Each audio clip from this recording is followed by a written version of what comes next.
Sorry, my bad.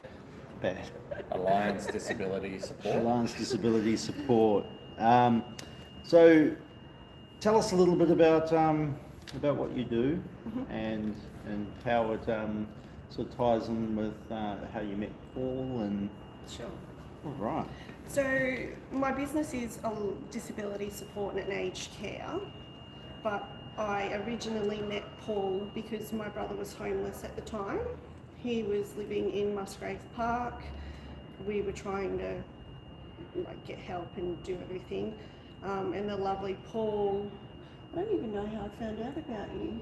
I think it was dinners. My brother was going to get dinners from Paul at the start. Yeah, I can't even remember, and I think that we connected for other things as well. And then I was like, oh yeah, you're his sister. I was like, oh. And then I realised what you do for your day job, because this is not all you do. Yeah. Yeah, exactly. So I work in the NDIS space for the software company that I work for. So, which do you use it? Yes. Yeah. So, small world for sure. But no, so a lot of Paul will ask me to help his friends who have a disability or are elderly, and we try and get them onto the platform. But it's not easy. It's very difficult. The first experience was obviously with my brother and trying to work out the complexities. Everyone works in silos. There's no multi-teams working together and trying to get a person here or a person there. And a lot of the organisations are great, but they don't work with everyone. So you've got the homeless outreach team, but then they won't work with the NDIS provider. They'll provide the person with instructions or directions, but as easy as those directions are, they're not easy for someone who is homeless or has a disability or is aged and they don't have transport, they don't have money, they don't have reliable phones. Yeah, so I think we see a fair bit of overlap in NDIS and homelessness. I guess for people that don't know, that might be watching and don't even know what the NDIS is, do you want to give a brief explanation of what the NDIS is and what you're supposed to get from the NDIS? Like what do they cover, what don't they cover, that kind of stuff? Mm-hmm. So the NDIS is the National Disability Insurance Scheme, and it is for anybody who has a permanent disability. So whether it's a physical disability, an intellectual disability, or a psychosocial disability, so mental illness, they're all covered. It does have to be a diagnosed disability, so you do need to have a specialist report on that to confirm. So psychiatrists, GPs, anything. So that's your first step. Then you have to complete the application form, get that sent through. But to do that, you need to have all of your ID. So you've got to have a license or a proof of age card, a Medicare card, your birth certificate, and generally you need something with your address on it, which is impossible at times. Once you've done that process, you submit your application, you've had everything signed off at the report, then it'll go to NDIA for them to assess whether or not you fall within the guidelines. If you fall within the guidelines, then they go to a plan, it's like a plan creator or a plan manager, where they work out what supports you will need. You can't say this is what I would like or this is what's going to help me. It's basically a checklist. So depending on your disability, if it's a physical disability, they may assist you to go through physio or a exercise physiologist. They may help you go to like some sort of rehab so that you're learning how to reuse your muscles. If it's an intellectual thing, then there's all different programs you can go through, but not everyone with the same disability will end up with the same plan or the same amount of funding. That's determined by functional capacity assessments, which you've got to pay for. So all of this, and this is where it gets too hard because there's no funding. and who's got a couple of $1,000 to go and see a psychiatrist or go and get a functional capacity assessment done, because they're not going to pay for it until you've got your NDIS. Or they're not going to pay for it until you're approved for your aged care. Yeah. So when we talk aged care, are we talking elderly, or is aged care is it over a particular age? So if you are a non-Indigenous, you have to be 65 to apply. Yeah. If you are an Indigenous person, you can apply from the age of 55. Right. And when we talk about addiction, and addiction being mental health, is that something that NDIS touches on, or is that something totally different? Absolutely. So addiction is obviously the result of your mental health. So whether it be trauma, whether you've got depression, whether you've got schizophrenia, bipolar, there's all sorts of different things, and the addiction is the result of those mental health issues. So whilst they won't cover you, you can't go in and say I'm an alcoholic and NDIS will cover you. But if you can be diagnosed that you have severe depression or that you have borderline personality disorder or anything like that, they will.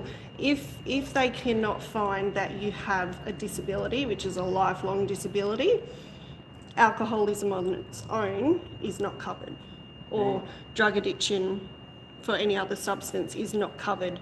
But if they can prove that you've got underlying factors like bipolar, schizophrenia, anything like that, then you can be covered. So if it was something like, with a lot of people that experience addiction, and we talk about childhood trauma, how do you get that diagnosed? It's very hard, and it's also very hard for the person to have to go back down through what's happened. Yeah. But that's where we have to have a psychiatrist, and the person has to be willing to relive that trauma, which is unfortunate, but that's the only way that they can get there to make a diagnosis, because post-traumatic stress disorder is covered. It's huge. But again, a lot of people aren't prepared to revisit that life. I think though, if you're looking to go down it for the, maybe as a pathway for rehabilitation, then it's something that you're going to probably need to relive anyway if you're going to start talking about traumas and addiction and what got you into that and all that. It's very hard too, because through the application process, if they determine that it's a medical issue, then you have to go through the health system. Right. They won't help you. So anything on NDIS has to be a permanent disability, and whether it's a medical or a disability, that's where the fine line is, because it's... So from the outside looking in, is the NDIS a really complex system to work with? Extremely complicated, and the goalposts change all the time. You can have an NDIS plan and then it will roll over and you'll lose all of your funding even though your disability's not changed. You can have two people exactly the same, one gets approved and one doesn't. So the goalposts are constantly changing. Every single person you speak to will give you a different answer. Even if you ring the head office or the helplines, you speak to 3 different people, you will get 3 different answers. So I try and say to everyone, look, as long as we are being honest and doing the best that we can for the participant, if we get it wrong, we get it wrong, that's fine, and we'll be told. But I try and help people to make sure that we're getting the best help for them. And if along the way we're told that it's wrong, well, it's wrong. But even your codes, to get your invoice page, you've got to have the right code, you've got to have the right day, you've got to... It's a great program once you're on it and once things are settled, but initially it is so complex. And then even once you get approved, you've got to find someone that you want to work with, someone that you trust, someone that's available on the days that you want, because it is all about the person on NDIS, which they're called participants. So, it's great to be approved, but then you're finding people, and they're frauds. There's people who are in it for the money. And I don't know why they say you're in it for the money, because you honestly don't make a lot of money unless you're frauding the system, because by the time you're paying your wages, your super, your insurances, everything else, there's not a lot of money. But people are in it for the wrong reasons. They're in it, they're charging when they're not there for the participant. The participant may feel threatened, so they don't say anything. Then that just creates a whole other trauma for the participant. So when I asked before about like what's covered and what's not covered, so housing isn't covered in the NDIS? Housing can be covered. You've got different forms. You've got short-term accommodation, which is, say, if your house flooded and you needed somewhere quickly to stay. You've got medium-term accommodation, which is somewhere that it's more than 6 weeks. Or you can correct me on that, but you get the idea. Short-term's like a week, a night. You've got medium-term accommodation. Then you've got specialist disability accommodation, which is paid through your NDIS, because investors buy the house, then they lease it to a disability support service, so like a lease. Then the provider fits the house out, and through their plan, they charge the participant. So the participant pays, I think it's $192.50 a week in rent, and the rest is paid through their funding. So they do and they don't cover the housing. You've still got to pay rent, but you've also got independent living options where you can go and rent a room, you pay rent, but the support workers in the house are helping you. So you don't get to choose your support workers because they're already in the house. Yep. So there are ways, and again, this is what I say, there's so many different options. You've got different levels, like some homes, some of our clients have just themselves in the home. You've got other homes where there's 2 people in the homes, 3 people in the homes. So it can be covered in as such, but there's always support that goes with it. You can't just go and get a house for free. Yeah. You spoke about how we met, which was, through your brother and also through some other work and just through Facebook and all that kind of stuff.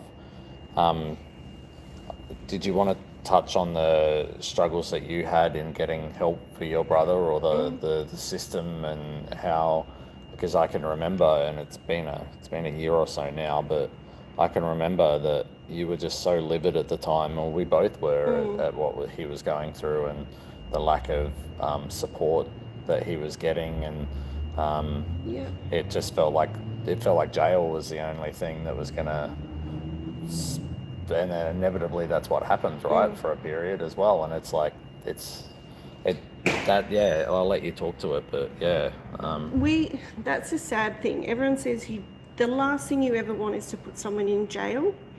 I was begging for my brother to be put in jail because there was nowhere else for him to go. There were days where I'd just cry because a lot of our friends that are homeless are sick, they've got injuries, they go to the hospital, and they are called the High Flyers Club. I know that's disgusting that even they're treated that way, but if you're homeless, you are discriminated against at the hospitals because, let's say you're on drugs, so they dismiss you because you're on drugs and say, no, come back when you're sober. But they're on drugs to numb the pain of what's going on. They're constantly being rejected from places. Like my brother would go to hospital. He would, the amount of times he tried to kill himself was incredible. And he'd go to the hospital, he would tell them, I'm unwell, I need help, I want to be admitted. And they wouldn't admit him because they'd say, no, you're a drug addict, you're on drugs, you're not sober. They never blood tested him. So there were times where he was not on drugs. He was just hallucinating, doing different things.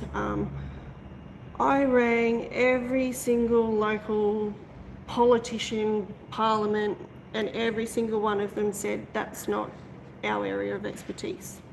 I rang the homeless outreach team, and they'd say, we've spoken to Nathan, we've given him directions, he's not followed those directions, so we can't help him. And this is where I say, when you have no phone, your things are getting stolen, you don't have a watch to remind you what time it is, you're getting hauled by the police because you're in a public area, Like Nathan wasn't an angel. He did things that he shouldn't do, and he was well known. But when you start jumping out in front of cars and taking whatever drugs you can to numb the pain, that's where it's sad. And you're going to the hospital thinking that's the place that you're going to get help, and you don't. And that's where both my mum and I, we just broke down because there was nowhere to get my brother help. He wanted to get help. He wanted to, you would know, they're such beautiful people in their personalities, but they are so lost. They are violent, they are confused, they are sad, they're angry. But as soon as you allow them to decompress and unravel, they come back to themselves. But there was no one would help us. And it got to the point where we were glad that Nathan finally went to jail.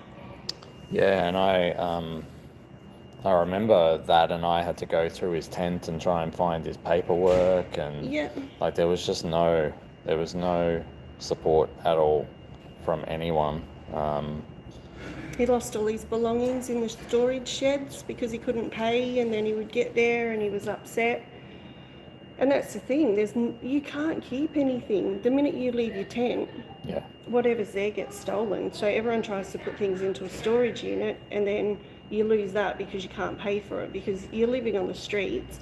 Everyone says, oh, if you're lucky enough and you get the dole or a disability payment, that doesn't last long because you can't keep cold milk. You can't keep anything cold, so you're constantly having to buy food. You can't buy a lot of food because then it gets stolen. So it's horrible. Yeah, we talk about that. It's not cheap being homeless, that's for sure. People think that's why they do it, right? Is to like not have to pay rent, and they're living the high life. But in reality, it is expensive and it's stressful, and you've got no fridge. You've got to constantly work out where you're going to get your next meal from. Yeah, but even just his self-worth. Like Nathan is such a clean person, full of hygiene, and there were nights where he was sleeping in toilets to feel safe, and no one would ever want to be homeless on purpose. And his mental health, like the fact that he wasn't getting support for that always boggled my mind. I think there was one particular time where I put him in a tent at Musgrave Park, and when I came the next morning, he'd barricaded the whole toilet block up at Musgrave Park. So he'd pulled temporary fencing from somewhere else in the park and completely encircled the whole toilet block because he said that there was a needle. He hated. He was a real hygiene. Everywhere I put him, he was checking loose wires. For near the tent and stuff. And for me, it was so obvious that he was struggling with some issues there, but he just wouldn't get any help from anyone for it. And I had to pull that fencing down. And but he was such a lovely guy when he was okay. Like you could see the real him there. And how's he doing at the moment? He's amazing. He's got a home.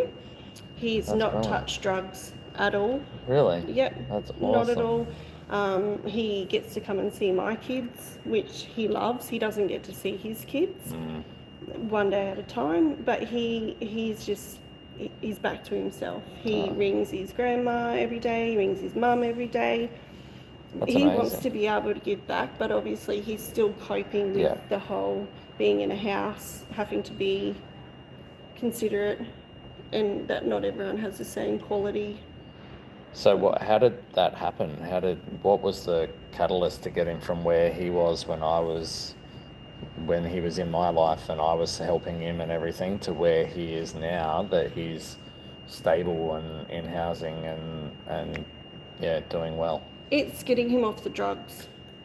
So having a stable accommodation was huge. Even though it was jail, it was a psychiatrist in jail that diagnosed him, and they said, there is no doubt about you're schizophrenic and have bipolar or borderline personality disorder. So he was wild in jail. He was pulling his cell apart, butting his head against the walls, doing all sorts of things, but that's because he was still coming down off the drugs. And when I'd say to him, what were you having? And say, I'd just take anything that I could while I was on the streets. He said it didn't matter what it was as long as I got to go into another world. And so whilst he was in jail and able to see the psychiatrist and deal with some of his demons, when he got out, the support coordinator that I teamed him up with works with a lot of men coming out of prison and getting them back into normal life. And we were lucky to find a housing, it's like a supported independent living. So Nathan rents the room. There's other people there that are also on NDIS, and they've all generally got mental health disabilities. And the person that's in the home is helping them to make sure they stay clean. He'll drug test them if he feels that they're not straight and not sober. And if they do touch drugs, they get 2 warnings and they're out. But if they touch ice or anything like that, they're straight out, because obviously it puts the other participants in the house at risk of using.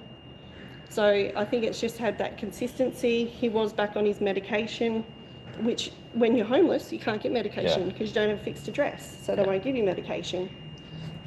So it's just been, again, I think, being able to call somewhere home, knowing that you're safe because your stress levels are reduced. So it's that housing first model that we talk about, you know, we just know, and it doesn't matter whether it's addiction, mental health, trauma, anything. Housing first is the answer, and that's why. You know what I love about you is you don't judge people, and I know that if you've got people in the homes, they may be an alcoholic or they may be using at the time, and you're still helping put them in a home, because once they're stable, then you can start to look at the addictions and try and reduce them. It's not going to happen while they're on the street and they're battling every day. How can you expect them to deal with those sorts of complex and deep-seated issues while they're just trying to survive? Even just after one night, I'm barely functioning at the moment because I barely had any sleep last night. So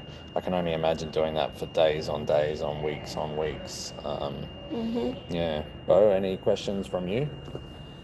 There was something I was going to ask. So you said that if these participants get drug tested and they're found to be on ice and they're kicked out, what's that mean for them? Does that mean they're back to square one, back to homelessness? Yes. Yeah, wow. Yeah, unfortunately, some places aren't. Some places aren't like that, but a lot of them that are with the NDIS, because there's other people in the house that it's at risk, it's tough. And I've had to pick people up from those homes and take them back, bring them back to Musgrave. Remember, we had a couple, and it's hard because they're angry at me, they've got kicked out and everything, but you just have to be honest with them. And that's what I said, you know, this is not my fault. I'm not blaming you, I'm not judging you, but you used and you knew the rules. So now we've got to try and find something else. Go back to square one, yeah. I always think and it's not like we're saying, well, you're done, we're not going to help you anymore. That's right. It's that didn't work. And everything has to have rules, and there has to be a line drawn somewhere. And I guess, again, when you've got that shared accommodation, because that's the complexities with that. We think with the housing first model, it's each person has their own accommodation, which means they're less vulnerable to each other. But with the NDIS space and that the model is to be a shared accommodation, that adds that complexity to it. You can get some accommodation through NDIS where you are on your own. It is very rare. And it is very expensive. It's nearly, it can be up to $2,000 a week that the funding for that house is covered. And that doesn't include your support workers or anything like that. So the shared living is good, and it depends on the setup. Like if they were taking the house to AA or NA and things like that, it would be great that they're working along that.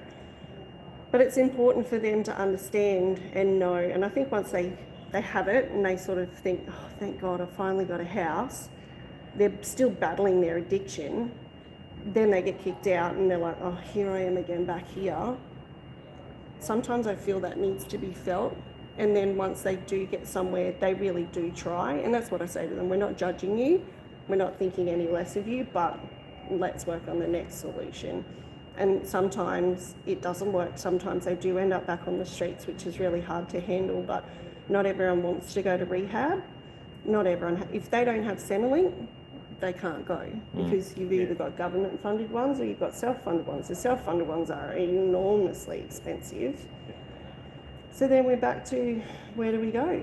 And this, I always think, when was it, in the 80s and 90s, we had, what the buildings where everyone that went to for mental health, they had mental health, you were put in these things, but they stopped them because people were admitting people, saying, oh, she's crazy, or I can't remember the name of it. It was like a building, and they were basically locked in there, medicated to not do anything. Asylum. Similar things. It was like, it was a government funded place, and you didn't need to prove that you were crazy. It was someone would drop you off and say, oh, my wife's crazy or my husband's crazy, and they'd just be drugged and left there. There needs to be some sort of buildings where it's ran by the government. They know that people going there are going to be battling addictions, and they help work them with that and to put them on the medication and to make sure that they're taking the medication, because I think that would cost far less than, like Nathan, over 20 years, I would hate to think about the cost, and we fought for 20 years, the amount of times he's tried to commit suicide, the amount of times he's been arrested in public for public nuisance, the amount of times he's gone to the hospital, all those sorts of things, and he's one person. Yeah. If they had built a building and give everyone different rooms and help them get their lives back on track. Yeah. Well, that's what we say. The cost to keep people homeless is incredibly high. The resources that are used, from medical to police to services, homeless services, is astronomical. And that it's actually cheaper to build another common ground supported accommodation and actually provide them the supports that they need. And it's a more humane thing to do as well. So it's like, why isn't that happening? It boggles the mind as to why that isn't actually what's happening right now. Why aren't we getting more common grounds and more supported living that works for people? And yeah. I think people, and I think you would understand this the most, we've got the government agencies that are there for homeless people, but I don't think they actually understand what it's like to have a loved one as an addict or someone that's homeless. And people would say to me all the time, how do you sleep at night knowing that your brother's on the streets? And I was like, well, I've got a family to protect. I'm there for him. I'm helping in the background, but I cannot have him in my home, because if he has an episode, it will affect my kids. It will affect their growing up and their trauma and things like that, which I need to protect them. But you guys are so non-judgmental. It doesn't matter. Like, I know Nathan was horrible to you a couple of times, but you kept showing up and doing everything. Whereas a lot of the organisations, if someone was aggressive towards you, or if they promised you not to do something and they did it, well, then you're wiped. Whereas you guys just keep showing up. And it would be really nice if these organisations actually went above what they do and say to you, okay, look, I know you're homeless. We've got this appointment. Can I come and pick you up? Can I do this to help you get ID? Can I help you to get fixed up or go to the doctors? Or there's just so many more things that they could do, but they tick, go, I've done that, I've done my job, see you later. Yep. And then we've got people like you and Bo who've created your own charities to help these people, because we can't do that. So that's where I get really frustrated, that there's so much money paying all of these staff members, and yet you guys have still had to create a charity, and you've done so much more for these people than they've ever had from any other person. Well, and I think the reason why is because we have people like you that are in our networks that are supporting the people that we're helping. And I know that you're involved in Scott, that we're working with now, and your expertise and guidance in that is going to be crucial as we get through that process, and we may be looking at NDIS and stuff. And I guess that's one question I was going to ask is, why is it that when I see people that are on NDIS funding and nothing's happening and they're homeless and no one's looking after them, and then when I introduce them to you, you're able to get things done almost straight away? Why? What's the reason for that? Why can you do this and not other people? Other people, I don't know the real reason. The only thing I can think of is either they're intimidated or they're not educated enough to know what happens. I've been through that with my family and with my brother. I understand. I don't just look at them and think, oh well, no, you deserve to be on the streets or you want to be on the streets. I understand the struggle, so I make it work. That I feel that they need my help, and like I don't charge to help them because they don't have it, or they don't have their plans. And again, that's the thing, they've got to ring up NDIS to get their plan numbers, to get approval for me to speak to them. So a lot of the time we're just making sure that we can get them into a safe place first, and then we will tackle the NDIS. But I guess it's either been that they've abused their last provider and the provider's just said, no, I'm not doing it anymore. Sometimes they're schizophrenic and they just don't know who to call or where to go, and the providers give up on them. Yeah. Well, look, yeah, I just want to say thank you to you for everything that you've done for all the people that we support. I think, you say that Bo and I are amazing and all that, but honestly, I think Bo and I both feel that we wouldn't be able to do what we did without people like you and without the volunteers and all the wealth of knowledge on all the systems, because we don't understand the system. We're still trying to juggle through it. So we are an extension of you anyway, so we're only great because you help us. So yeah, really appreciate it. And I guess just wrapping up, if anyone's got any questions about the NDIS system or about what you do, what's the best way? How do they access this or get involved? Or Yeah, I'll share my details with Paul and yourself, and they can either contact you and you can send my details on. Yep. Otherwise, they can contact me on Facebook or anything. What was the name of your business again? Alliance Disability Support. So we're on that under Facebook, but I'll share my phone number. You can give that to anyone who needs help.